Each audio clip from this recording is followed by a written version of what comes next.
Hey guys, what's up? Lightboltjoe here. Today we're going to discuss the brand new documentary on Netflix, the Ted Bundy Tapes, produced and directed by Joe Bellinger, who is also the producer of the Ted Bundy movie starring Zac Efron, which just premiered at Sundance January 26th.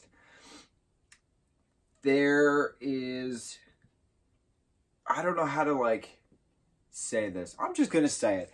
There is so much fascination with serial killers, males and females alike, from all different age groups, from all different generations, from all different decades, that a lot of people wonder why. And I kind of get the gist of it. Many years ago, back when I was acting, I was cast as this murderer in some series. It was another docu-series for the ID channel, Identity Discovery channel. I also don't remember much about the show, but I had to play this real life villain, and I had to lure this girl into this orchard, and I was beating her, fake beating her of course because it's acting. But one time I did actually punch her in the face, and I did feel bad, and that was clearly cut out. And she was like, no, don't worry about it. We're in the moment. And this guy, I dragged this girl all over this orchard, and it was pretty intense, impromptu acting to rehash the story of how my killer killed her victim, kind of a thing. Very interesting. I had to tie her to a chair at one point. It was this whole kidnapping rape case.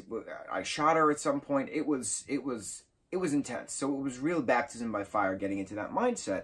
And I had to get into that mindset. And the way that the director was getting me into that mindset, which was very helpful, was just saying, you have complete control. You have complete power. Don't forget that.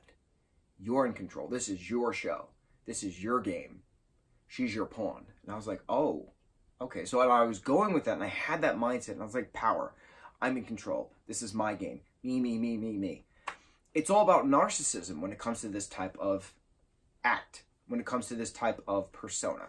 So I've gotten that mindset, and then after that show ended and I was done with that character, I still had that, really interesting sense of power. I was like, well, maybe I don't have to kill people in real life. Maybe I can still be... Maybe I could still have that power. Maybe I could still have that control with words. Maybe I can be a mindful manipulator when it comes to meeting people. When I have to say certain things or do certain things or get out of things that I don't want to do or make friends and acquaintances for insurance or business purposes. So I had this mindset going on in my head in my day-to-day life that worked for a very long time. And then I got tired, and things didn't pan out as fast as I had assumed and hoped, and tried for that matter. There was a massive debt hole that was created, etc. Woe is me. But the mindset remained the same, just turned a bit. So then I started to study serial killers for a very long time. Again, that mindset fascinated me.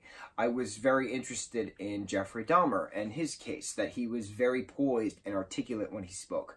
I was very interested in Ted Bundy. Very poised, articulate, very intelligent, had a degree in psychology. Master manipulator, and that's what everyone had deemed him, a master manipulator. John Wayne Gacy was another interesting case. Ramirez in LA was an interesting case. Eileen Warren is another interesting case of serial killer.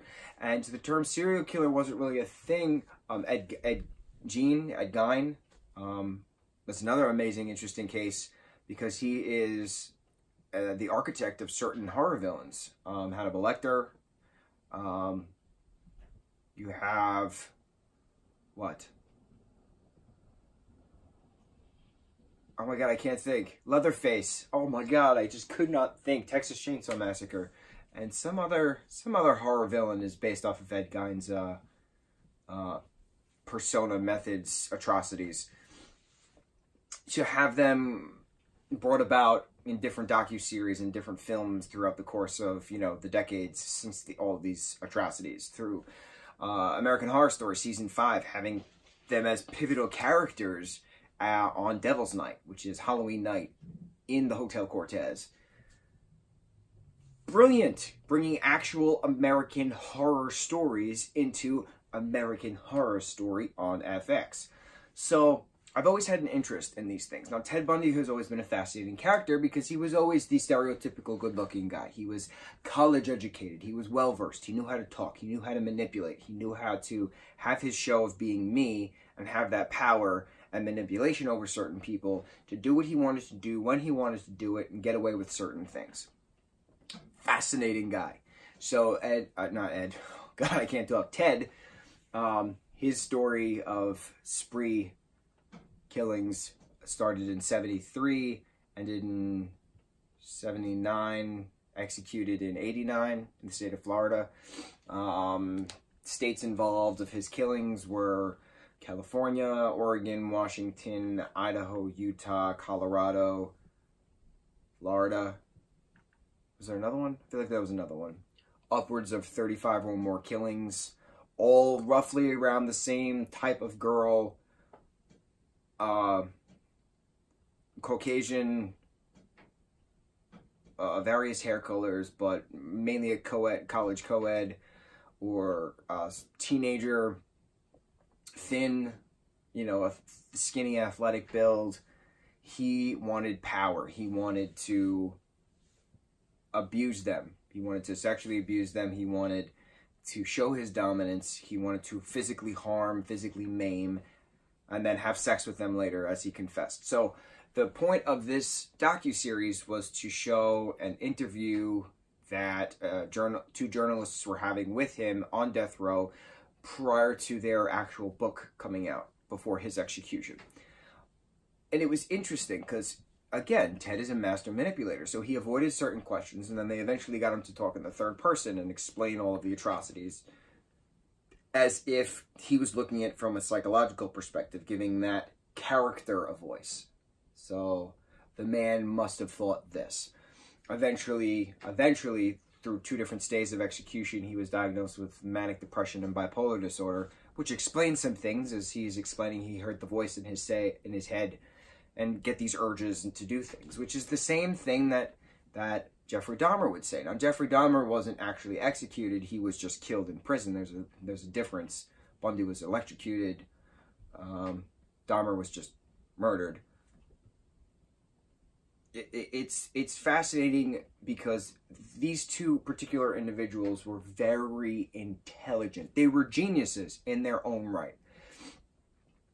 It just used for a narcissistic, godlike way for media attention. Media attention on the Ted Bundy front.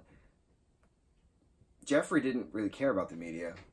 He was just Jeffrey. He didn't, you know, he was very to himself. He was introverted in how he perceived, you know, interviews, kind of a thing. Ted Bundy he was a showman. He liked the attention, which is fun that Zac Efron is playing Ted Bundy in this new movie, which just premiered at Sundance. Eventually it will be coming out, because Zac Efron is a showman, and Zac Efron can play the charm, as he has done for the decades he has been in television and film. And I'm very curious how he does this narcissistic, manic, psychological thriller character portraying Ted. I'm expecting certain actual quotes of Ted to come out of Zac's voice. I'm very excited because I know this power mindset. I get it. Like, Darwinism, in the sense of survival of the fittest. It's all about power.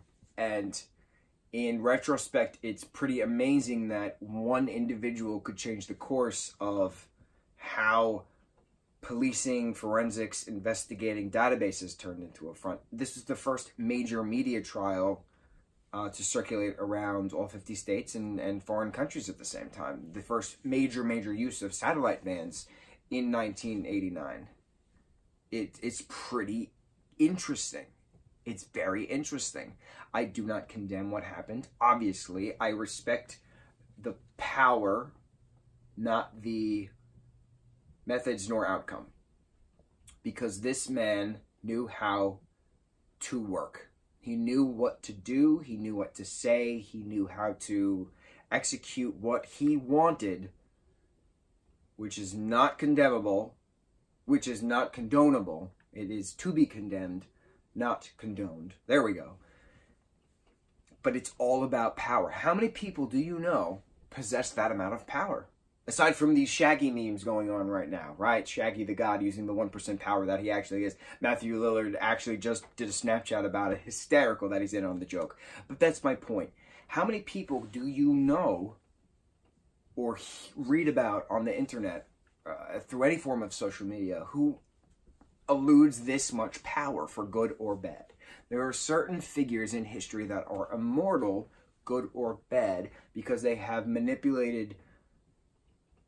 manifested certain aspects about themselves, or just completely given all of their energy into a show for power, that they've shown power. Anytime you say the word Hitler, you know who Adolf Hitler is. Anytime you hear Alexander the Great, you know who Alexander the Great is. Anytime you hear Abraham Lincoln, you know who he is. They're all dead. Genghis Khan, dead. Plenty of historical figures. Plenty. There are plenty of alive ones who are going to be immortal, but that's the point of immortality. You keep talking about people. It's not actual vampirism, werewolfism, mermaidism, immortality. It is mummyism. It's not that supernatural aspect. It's the literal, figurative point being is that the more power you give a name, the more immortal they become. The more immortal they stay. Genghis Khan was what? Thousands of years ago, we still talk about him. Alexander the Great, thousands of years ago, we still talk about him. Caesar, thousands of years ago, we still talk about him. Cleopatra, who wasn't even the first Cleopatra, mind you. We still talk about her thousands of years ago. King Tut. See, all of these names that I'm saying, you already know who they are. For good or bad. You might not even know full details about them, but you know their name. That's the point. Everyone knows Ted Bundy's name. He's dead. He did horrible, terrible things, but he had the power to make himself immortal. That's pretty interesting. I respect him for that. He should have used his name for good, obviously, but I respect the power, as I just explained, that I respect the power of all of these past immortal individuals, good or bad. It's not a matter of respecting what they did. It's a matter of respecting the influence, the power that they had to make themselves immortal. Not many people can do that. Joan of Arc, right? Everyone knows who Joan of Arc is, whether you know her full story or not. Harriet Tubman, everyone knows her name. Rosa Parks, everyone knows her name. History's interesting. History does not let us forget. The appropriate history, the actual history, does not let us forget. And Ted Bundy has clearly made his name pivotal in the fact that he is now immortal. So, wherever you may be, Ted, in the bowels of Tartarus, you're probably smiling while burning because you're immortal, and that's all you ever wanted. So, it pains me to say bravo, but you got what you wanted, man. You wanted to be immortal. And we are still talking about you all of these decades later. And we're still going to talk about you even more decades later. Power. It's a fickle bitch. What'd you guys think? What'd you guys think of the documentary? Are you excited for the Zac Efron movie? Which I am clearly excited for because Zac Efron's the man and everyone assumes I'm friends with him, which I'm not yet. But I don't have insider knowledge. I don't know when this movie is actually coming out in mainstream media, aside from Sundance. Mucho mahalo, guys.